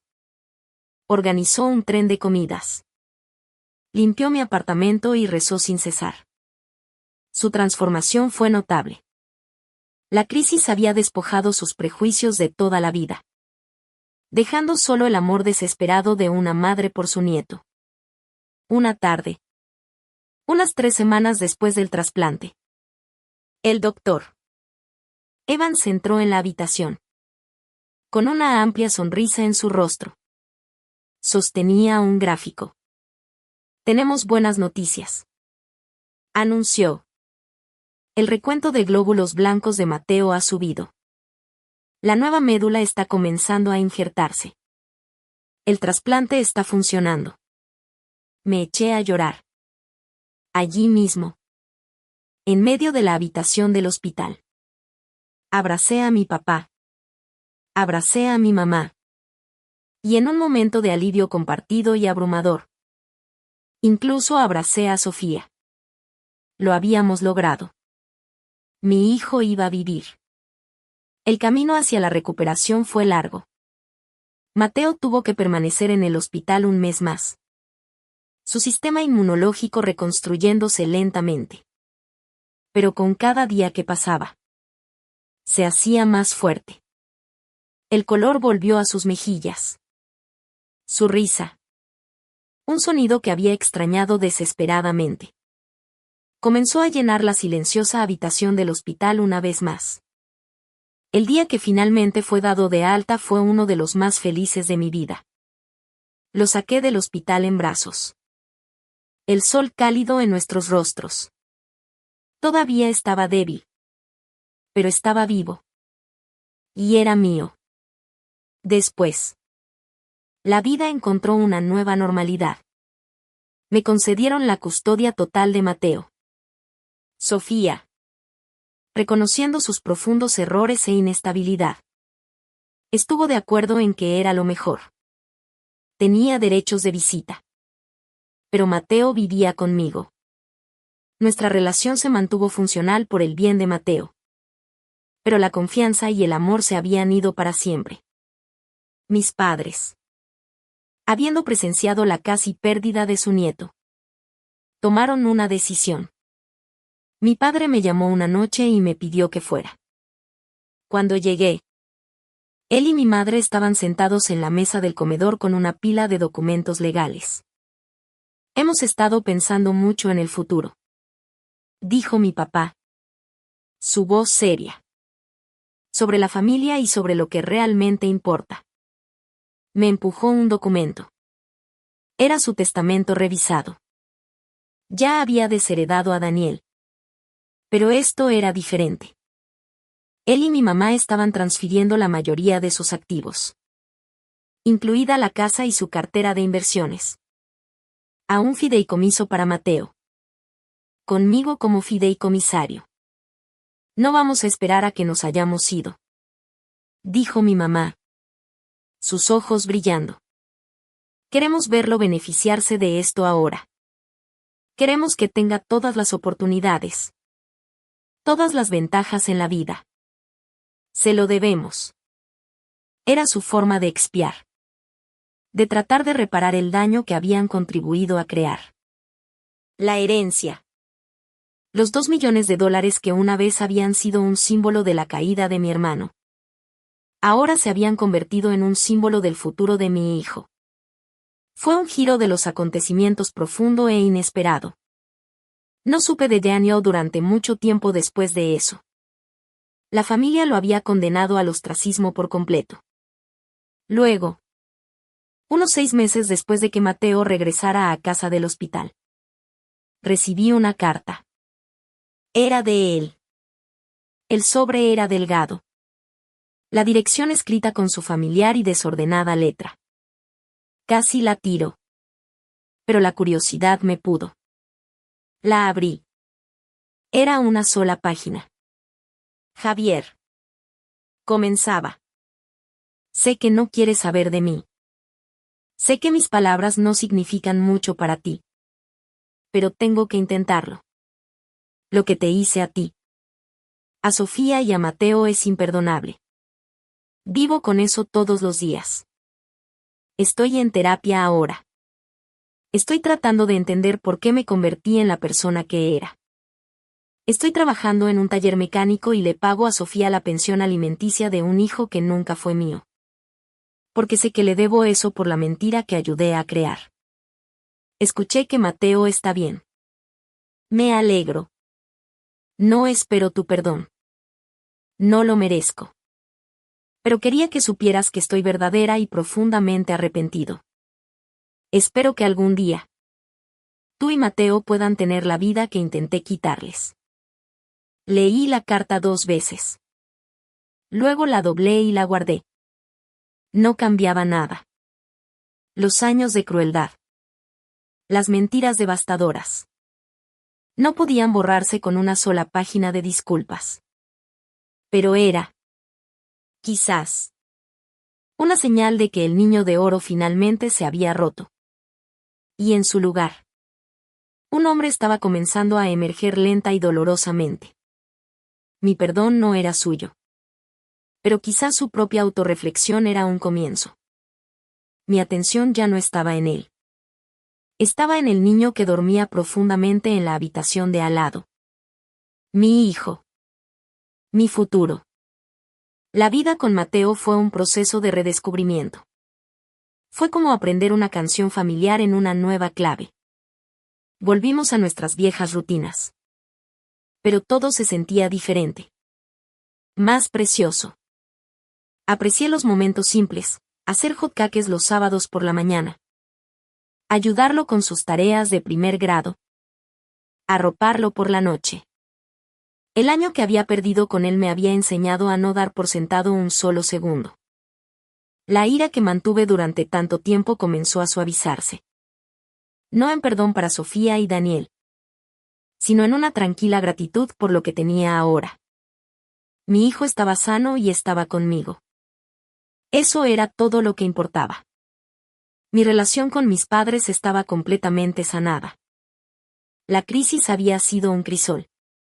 Quemando los viejos resentimientos y forjando un nuevo y más fuerte vínculo basado en el respeto mutuo y un amor compartido por Mateo. Papá y yo todavía jugábamos al golf todos los fines de semana. Pero ahora nuestras conversaciones eran más ligeras. Llenas de anécdotas sobre las últimas travesuras de Mateo en la escuela. Mi madre se convirtió en la abuela cariñosa que siempre debió ser. Colmó a Mateo de afecto. Tratando de verter toda una vida de amor en cada abrazo y cada comida casera. A veces veía el arrepentimiento en sus ojos. Una sombra de la madre que había sido para mí. Pero elegí centrarme en la abuela en la que se estaba convirtiendo para mi hijo. Por su bien. Dejé ir el pasado. Una tarde. Aproximadamente un año después de la recuperación de Mateo. Mi papá me llamó. Javier. Dijo. Su voz inusualmente sombría. Hay algo que debes saber. Este año. Mi cuerpo se tensó. No había escuchado su nombre en meses. ¿Qué pasa con él? Hubo un accidente. Dijo mi papá. Su voz pesada. En el taller donde trabaja. Un coche se deslizó de un elevador. Estaba debajo. El mundo se quedó en silencio por un momento. Sentí una extraña y hueca sensación en mi pecho. No era dolor. Todavía no. Era conmoción. Está. No pude terminar la oración. Está vivo. Dijo mi papá rápidamente. Pero está mal. Javier. Muy mal. Está en el hospital universitario. Los doctores no están seguros de si volverá a caminar. Conduje hasta el hospital. Un lugar que esperaba no volver a ver nunca más. Mis padres ya estaban allí. Sus rostros pálidos y demacrados. Mi madre lloraba suavemente en un pañuelo. Mi padre simplemente estaba allí, mirando la puerta cerrada de la unidad de cuidados intensivos. Su expresión ilegible. Un médico salió y nos habló en tonos bajos y clínicos. Daniel había sufrido graves lesiones por aplastamiento en la parte inferior del cuerpo. Su pelvis estaba destrozada y había un daño espinal significativo. Había sobrevivido a la cirugía. Pero su pronóstico era incierto. El camino por delante sería largo y arduo. Lleno de más cirugías.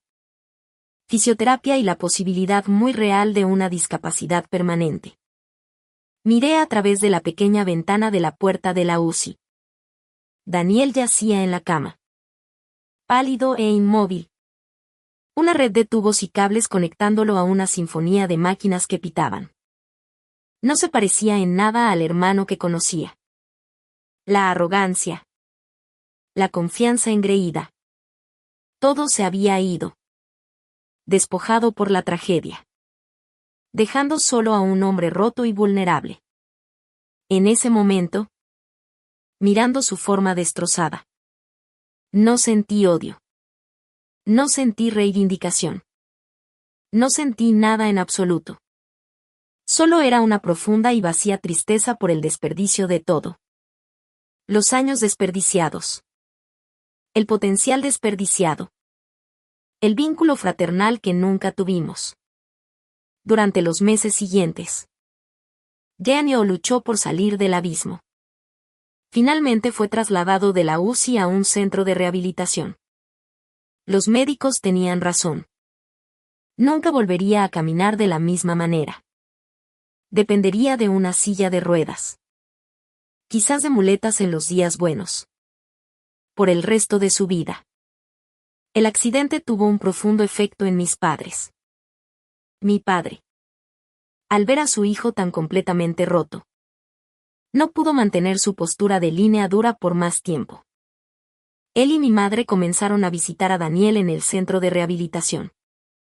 Ayudaron a pagar sus facturas médicas. Que eran astronómicas. No fue una reconciliación total. La traición era demasiado profunda para ser borrada por completo. Pero seguía siendo su hijo. Y no podían abandonarlo en su hora más oscura. No lo visité. No pude. Mi curación todavía era demasiado frágil. Y sabía que volver a comprometerme con él solo reabriría viejas heridas. Mi prioridad era Mateo. Un día. Mi madre me preguntó. Su voz vacilante, Daniel ha estado preguntando por ti. Quiere verte. Negué con la cabeza. No puedo. Mamá. Ha cambiado. Javier. Insistió.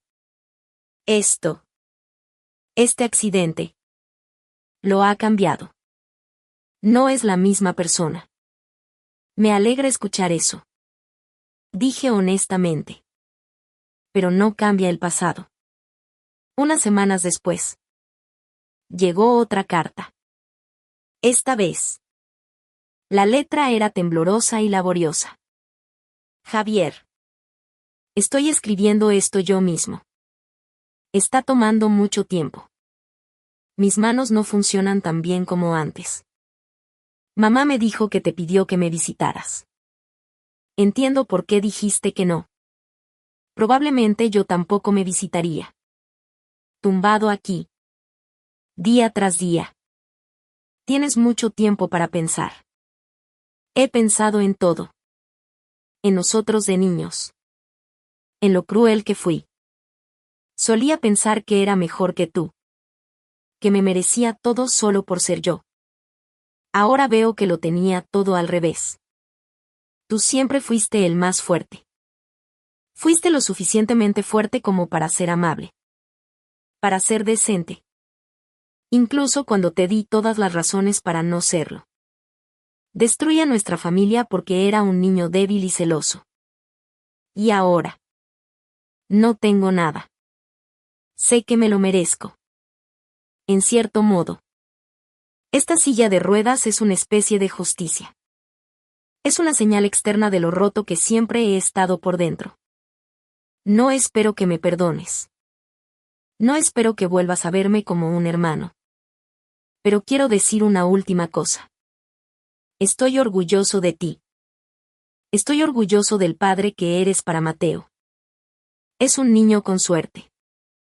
No dejes que los fantasmas de nuestra familia lo persigan. Se merece algo mejor. Todos nos merecíamos algo mejor. Daniel. Sostuve la carta durante mucho tiempo. Se sentía diferente a la primera. La autocompasión había desaparecido. Reemplazada por una autoconciencia cruda e inquebrantable. Era la confesión que había esperado toda una vida para escuchar. Mi vida es tranquila ahora. Y estoy agradecido por la tranquilidad. Mateo tiene 8 años. Está sano y próspera. Es inteligente y divertido y tiene un corazón amable. Es la mejor parte de mí. Nuestro apartamento está lleno de su risa. Con creaciones de Lego y dibujos de crayones pegados en el refrigerador. Es un hogar. Un verdadero hogar. Estoy saliendo con alguien nuevo. Se llama Sara.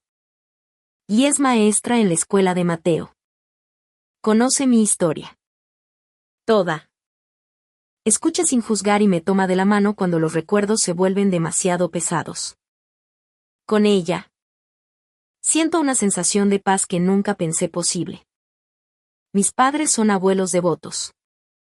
La herencia de $2 millones está en un fideicomiso. Esperando el futuro de Mateo. Ya no es un arma o un premio. Es una promesa. Una promesa de una vida mejor. Libre de las sombras que atormentaron mi propia infancia. En cuanto a Daniel. Vive en un centro de vida asistida. Mis padres lo visitan semanalmente. Escuché que está tomando clases en línea. Tratando de construir una semblanza de una nueva vida a partir de los restos de la anterior. Nunca he ido a verlo. Pero la semana pasada. Hice algo que no había hecho antes. Saqué su carta. La segunda. Y escribí una sola oración en un trozo de papel. Espero que encuentres la paz. La puse en un sobre y la envié por correo a su centro. No era perdón. No era una reconciliación. Era un reconocimiento. Un reconocimiento de que su viaje era suyo. Y el mío era mío. Fue un acto final de dejar ir. De cortar el último y deshilachado hilo que conectaba nuestros pasados rotos. Mi historia ya no es sobre mi hermano y el infierno que creó. Es sobre mi hijo. Y la vida que estamos construyendo juntos. Una vida de sanación. De esperanza y de paz tranquila y duramente ganada.